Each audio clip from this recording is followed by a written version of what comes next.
शास्त्री की निगाह में उसकी जीत वास्तव में लक्ष्मी की जीत थी, परंतु उन दोनों को पता नहीं था कि शर्त के अनुसार फूलवंती सचमुच ही दासी बनकर घर पर आ जाए। बिजली तो दोनों पर गिरी, परंतु लक्ष्मी ने गृहस्थ धर्म का पालन करते हुए फूलवंती का स्वागत किया और उसे घर में आश्रय भी दे दिया। फूलवंती के आगमन ने घर में अनगिनत तरंग उठी। मन की अथाह गहराई में उमड़ती उछलती भावनाओं में तीनों खो गए। जब लक्ष्मी ने निर्णय दे दिया कि फूलवंती शास्त्री की दासी नहीं बल्कि शिष्या है, तब लक्ष्मी, शास्त्री और फूलवंती तीनों के लिए जिंदगी जैसे एक अग्नि परीक्षा बन गई। और सत्य का रूप हरेक के लिए अलग था, कहीं लुभावना, कहीं डरावना, कहीं संभ्रमित कर देने वाला, परंतु उसका शोध हरेक के लिए अब अटल बन गया।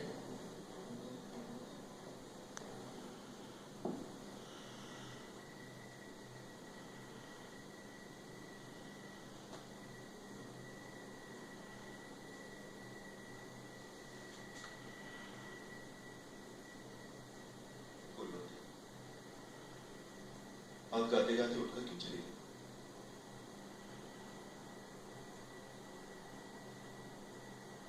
क्या प्रश्न का उत्तर देते संकोच होता है?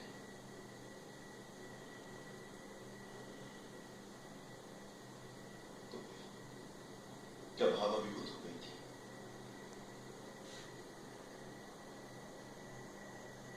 तुम बहुत भाग्यवान हो, एक श्रेष्ठ कलाकार जो भाव को प्रकट करने में नहीं हिचकिचाता, वो स्वयं भावरूप हो जाता है।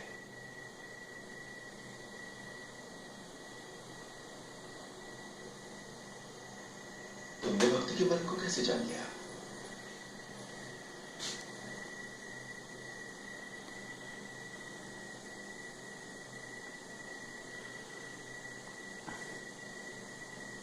मैं नहीं जानती।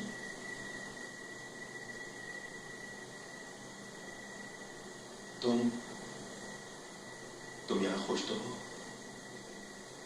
जी। पर लक्ष्मी बता रही थी कि तुम जाने को कह रही थी। क्या ये सच है?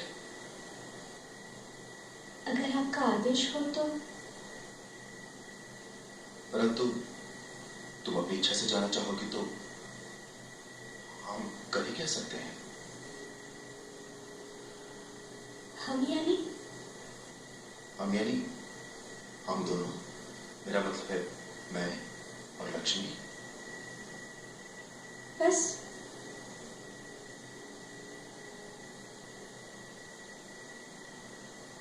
हम यानी मैं।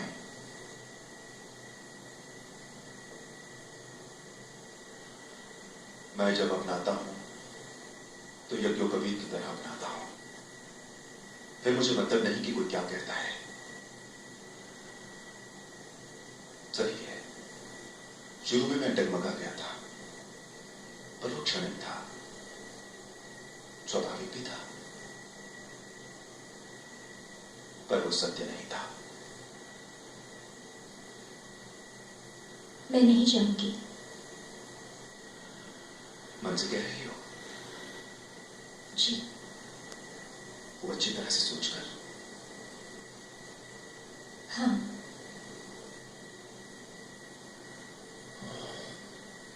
मन ही तो सबसे बड़ी चीज है। वो परसों वाली बोली याद की? जी। और उसे मेल खाने वाला पद भी?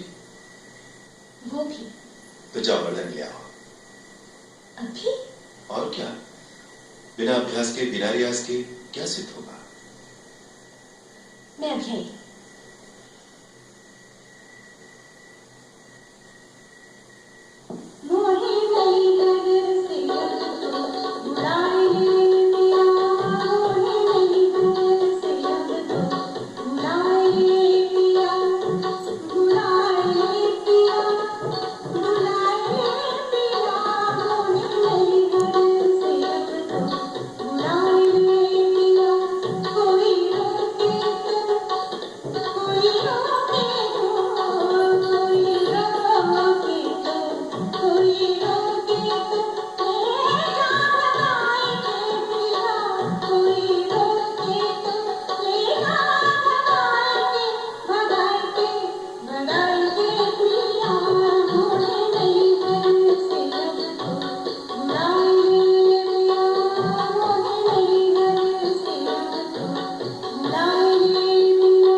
तुम यही मना रही थी ना?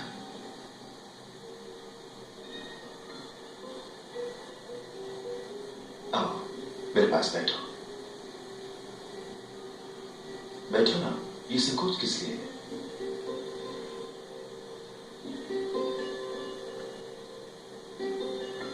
वहां क्यों? मेरी जगह यही है। तुम्हारी जगह वहां नहीं है।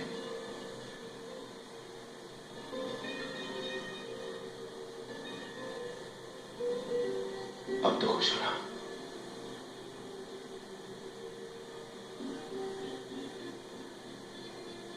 तुम बहुत मोहक हो फूलवंती। उस दिन से भी अधिक जब मैंने तुम्हें पहली बार देखा था दरबार में, श्रीमंत के रूबरू, और फिर मुझे आश्चर्य है कि हम लोग बिछुड़ कैसे गए। जो जन्म जन्मांतर के साथी हैं, जाने कहां के लिए भटकते रहे। वादा कीजिए, अब आप मुझे छोड़कर कहीं नहीं जाएंगी।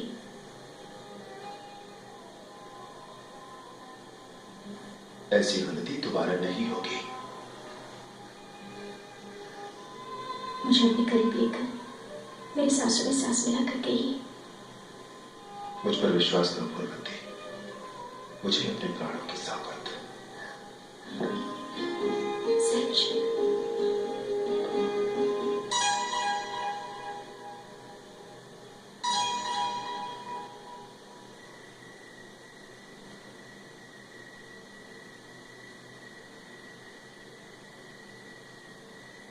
कहिए कहिए विनायक शास्त्री जी। श्रीमन, शीतला देवी के प्रकोप ने कितने लोगों के प्राण हरण किए हैं वही जानती है। एक एक घर में 4-4, 5-5 रुग्ण पड़े हैं श्रीमन। छूत की बीमारी है श्रीमन, रोगी के पास जाते चित्त भयाकुल हो जाता है। कितने रुग्ण सदा के लिए उठ चुके, कई विद्रुप हो गए और कई की आंखें जाती रही। श्रीमन, दैवी प्रकोप को शमन करने के लिए दैवी उपाय तत्काल आरंभ हो जाने चाहिए। लेकिन हमारे राज्य में तो एक से एक बनकर वैद्यराज है, झाड़ फूक करने वाले सिद्धा आचार्य है। वैद्यराज भी घुटने टेक चुके हैं श्रीमन। सिद्ध आचार्यों का कहना है कि पृथ्वी पर पाप इतना बढ़ गया है कि भगवान दंड देकर ही रहेंगे। श्रीमंत, वैद्य रघुनाथ शास्त्री भी शीतला के शिकार हो गए। मैंने उनके जैसा सुशील, चारित्र्यवान और मधुभाषी व्यक्ति आज तक नहीं देखा। क्या ईश्वर ने उन्हें भी पापी मानकर दंड दिया है? वे अपवाद है श्रीमंत। हम ब्रह्म वृंद की राय में शीतला देवी के शांति के लिए एक सहस्र ब्राह्मण बिठाए जाए और महामृत्युंजय का जप करने के लिए एक सहस्र ब्राह्मण अलग नियुक्त किए जाए। वेंकटेश शास्त्री जी, आपकी क्या राय है? महामारी की रोकथाम के लिए अन्य उपाय भी ढूंढने होंगे। केवल जप पर्याप्त नहीं होगा श्रीमंत। अगर श्रीमंत अनुमति दें तो एक उपाय बताने का दुस्साहस करूं। अवश्य। श्रीमंत, अंग्रेजों की बस्ती में एक वैद्य आया हुआ है। उसे वहां डॉक्टर कहते हैं। इस वैद्य का नाम डॉक्टर कोक्स है। वो सुई इस्तेमाल करता है। मैंने सुना है उसने बड़े पैमाने पर शीतला पीड़ित अंग्रेज रोगियों को तंदुरुस्त कर दिया है। शांतम पापम शांतम पापम। अब विधर्मी व्यक्ति हमारे घर में जूता पहनकर प्रवेश करेगा, क्या श्रीमंत की अनुमति से भ्रष्टाचार फैलाएंगे शास्त्री जी? श्रीमंत, मैंने भी उस विषय में सुना है। वो गाय की स्तन से औषधि निकालकर हमारे बदन में चीरा देकर भर देता है। कितना कष्ट होता होगा गौ माता को, और रक्तपात अलग। इतना अधर्म और शास्त्री जी कहते हैं। गाय हमारी माता है ना, तो हम विपत्ति के समय मां की गोद में न जाए तो और कहां जाए? श्रीमंत, औषधि औषधि है, उसे औषधि मानकर ही उसका प्रयोग करना चाहिए। अथर्ववेद में और आयुर्वेद के ग्रंथों में औषधि तैयार करते समय भक्ष और अभक्ष का विचार नहीं किया गया है। वस्तु का गुण जानकर उसका प्रयोग किया गया है। इसलिए पवित्रता, अपवित्रता और धर्म और अधर्म का तो कोई प्रश्न ही नहीं उठता। हमारे आयुर्वेद के जानकारों को फूका मारने का इससे बढ़िया उपाय क्या होता है? वाह शास्त्री जी, क्या खूब कहा है आपने। मनुष्य को जीवित रखकर उसकी आयु बढ़ाने वाला शास्त्र है आयुर्वेद। वो एक शास्त्र है। उसका संबंध न धर्म से है न जाति से है। उसका संबंध केवल मनुष्य मात्र से है। मैं किसी शास्त्र, किसी विद्या को अपवित्र नहीं मानता जिसका उपयोग करने से समाज का कल्याण होता है। रही जप की बात, तो वो भी एक उपाय है, उसे भी करना चाहिए। कुत्रा विपतितम तोयम केशवम प्रतिगच्छति। वेंकटेश शास्त्री जी सही कहते हैं। हम डॉक्टर कोर्स की विद्या का उपयोग स्वयं अपने परिवार में करेंगे। शांति पाठ का इंतजाम करें। सरदार गोखले के यहाँ ब्राह्मण भोजन है, चलोगे?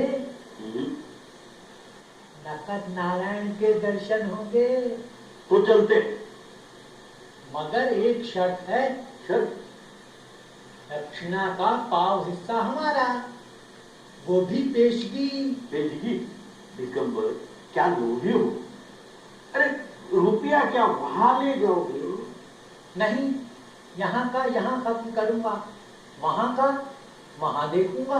अच्छा दिया तो लाओ तुरंत दान महाकल्याण। क्या दिगंबर, दोस्ती को यूं बुलाते हो? लो क्या तो आयुष्मान भव। जरा बदुआ देना।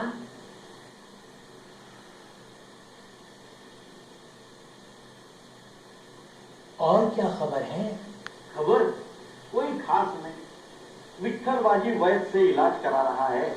महिपत दीक्षित अपने बेटे के लिए लड़की देखने गया था तो खुद ही में आकर के लौट आया। ये 40 का, वो 9 साल की। रघुनाथ महादेव की विधवा बेटी 2 रोज से गायब है। बहुत ही मामूली खबरें है, तुम सुना। विद्या बागीश वेंकटेश शास्त्री के नए संबंध का कुछ पता है? उनमें अब क्या रह गया है खबर के लायक? घर में नर्तकी लाए, टिका लिया, किस्सा खत्म। खबर तो तब मजा देती है जब किस्सा जारी रहता है। फुलवंती शास्त्री के घर आई है, दिन रात रहती है, नाच रंग का आलम है और कुछ नहीं है। मतलब? गुरु, तुम क्या बटुक हो अभी अभी पाठशाला में आए हुए? दिमाग दौड़ाओ। हाँ, आया ध्यान में। क्या शास्त्री का कड़ा पहना है? नहीं रे, उसकी क्या बिसात, मगर नहीं, ये मामला है, समझे? हाँ, ये भारी खबर है, पता लगाना पड़ेगा। एक नारी का ऐसा अपमान। अच्छा, तुम अपनी सूत्रों की मदद से खोजबीन करो, हम अपने सूत्रों को हिलाते। तो सरदार गोखले के यहाँ का पक्का पेशगी भी है, पक्का। लक्ष्मी, यहाँ आओ। ब्राह्मण कितने बजे तक आएंगे? दोपहर तक आ जाएंगे ना? वो नहीं आएंगे, कोई नहीं आएगा। क्यों? कोई खाली नहीं है, किसी को कहीं जाना है, किसी को कहीं जाना है। सब बहानेबाजी है, मैं अच्छी तरह जानता हूं। पूना के ब्रह्मग्रंथ ने हमें एक तरह से जाप निकाला दे दिया है लक्ष्मी। लेकिन क्यों? हमने कौन सा अपराध किया है? जो तुम मुझसे पूछ रही हो। हमने कोई अनाचार नहीं किया। किया कैसे नहीं? किया है। एक नाचने वाली को घर में डाल लिया है। वो कहते हैं अनाचार नहीं तो और क्या है? हमने किसी से छुपाकर उसे आश्रय नहीं दिया है। रात के अंधेरे में मुंह काला कराने तो नहीं गए थे हम लोग। वे किस मुंह से कहते हैं कि हमने अनाचार किया है? मैं साक्षी हूं, मैं अभी आचार्य जी से मिलती हूं। हमारे यहाँ श्राद्ध नहीं होने देते, इसका क्या मतलब? ये अनाचार नहीं है। तुम्हारे सर पटकने से कुछ नहीं होगा लक्ष्मी, जब उन्होंने जानबूझकर ये निर्णय लिया है। मैं श्रीमंत के यहाँ फरियाद करूंगी। श्रीमंत अपने पंडितों के खिलाफ कोई आदेश नहीं देंगे। तो फिर श्राद्ध होगा कैसे जब ब्राह्मण ही नहीं आएंगे? आ सकते हैं, यदि हम उन्हें दूरी दक्षिणा दें तो देंगे, चौगुनी देंगे। सवाल दक्षिणा देने का नहीं है, सवाल यह है कि दक्षिणा का लालच दिखाकर श्राद्ध के मंत्र पढ़वाना क्या उचित होगा? मैं ऐसे ब्राह्मणों से अपने पिता का वर्षश्राद्ध नहीं कराऊंगा। एक देवता के और एक मेरे पिता के आसन पर विराजे और मैं श्रद्धापूर्वक उनके सामने सर झुकाकर खड़ा रहूं, यह मुझसे नहीं होगा। श्राद्ध है तो श्रद्धा सहित होना चाहिए। आखिर श्राद्ध होगा कैसे? श्राद्ध होगा लक्ष्मी, तुम तैयारी करो। ये पंडित अपने आप को समझते क्या है? हरबा!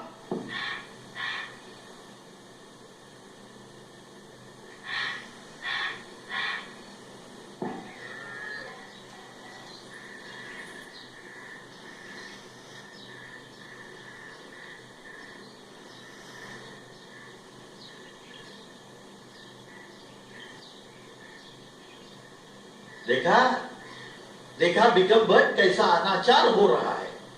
पितरों का श्राद्ध बिना ब्राह्मण के किया शास्त्री ने। अरे ब्रह्मवृंद ने तो इसे जात निकाला किया, मगर ये वार भी खाली गया रे। ऐसा स्वादिष्ट भोजन और गाय को खिलाया। तो क्या तेरे जैसे बहनों को खिलाता? नहीं, ऐसे श्राद्ध का भोजन तेरे जैसे कौवे को ही खिलाना चाहिए। चल।